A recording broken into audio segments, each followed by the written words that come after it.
Smart saving plan తో మీ ఆత్మీయులకు ఉజ్వలమైన సురక్షితమైన జీవితం అందించండి. టాటా ఏఏతో ఇది సాధ్యం. జై శ్రీరామ్. ఈ రోజు వాసవి మాత కన్యకా పరమేశ్వరి జన్మదిన సందర్భంగా ఇందూర్ నగరంలోని కన్యకా పరమేశ్వరి ఆలయము వారి కమిటీ సభ్యులు జన్మదిన ఉత్సవాలు కార్యక్రమాలు ప్రొద్దున 5 గంటల నుండి అమ్మవారికి అభిషేకము, ఆ తర్వాత అలంకరణ, కుంకుమార్చన కార్యక్రమం సుమారు 300 మంది దాంట్లో మహిళలు పాల్గొనడం జరిగింది. ఈ కార్యక్రమంలో పెండ్యాల వాసు ఆలయ కమిటీ అధ్యక్షుడు మరియు వారి బృందానికి, ఈ కార్యక్రమంలో ఆర్యవైశ్య సంఘం అధ్యక్షులు సోదరుడు వీర్శేఖర్ గారు మరియు అనుబంధ సంస్థల అధ్యక్ష కార్యదర్శులు అనేక మంది ఆర్యవైశ్య పెద్దలు పాల్గొనడం జరిగింది. ఈ సందర్భంగా ఇందూర్ నగర జిల్లా దేశవ్యాప్తంగా ప్రపంచవ్యాప్తంగా ఉన్న ఆర్యవైశ్యులందరికీ కూడా ఈ శుభ సందర్భంగా శుభాకాంక్షలు, శుభాభినందనలు. రోజు కూడా భారతదేశం అంటేనే సనాతన ధర్మానికి పుట్టినిల్లు, అతి పురాతన సంస్కృతి సాంప్రదాయాలకు నిలయం ఇది.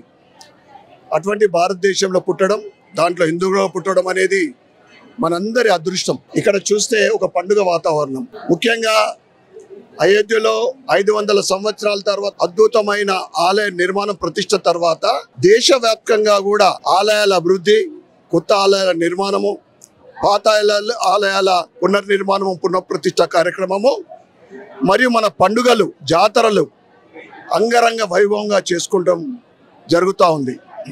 దానికి ముఖ్య కారణము ఈరోజు దేశమంతా కూడా మన సనాతన ధర్మాన్ని మళ్ళీ ముందుకు సాగుతూ ఉంది.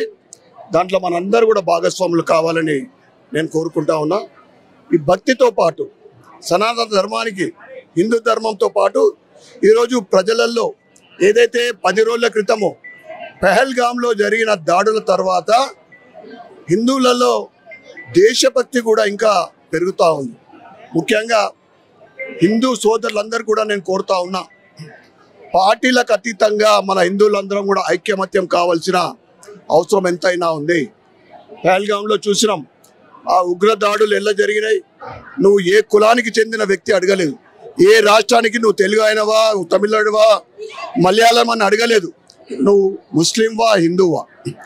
హిందూ భయపడి ముస్లిం అని చెప్తే కల్మా చదువుమని చెప్పిండు. అంటే ఈరోజు హిందువుల పైన జరుగుతున్న దాడులు ఏ విధంగా క్రూరంగా జరుగుతున్నాయో మనం చూస్తూ ఉన్నాం. దీనికి ఒకటే సమాధానం, హిందువుల ఐక్యమత్యం కావాలా.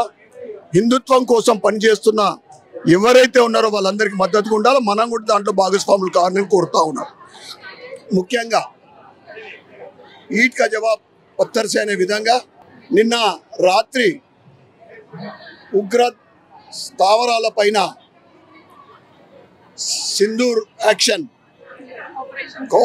ఆపరేషన్ సింధూర్ అనేది వారికి తగిన శాస్తి చెప్పడం జరిగింది.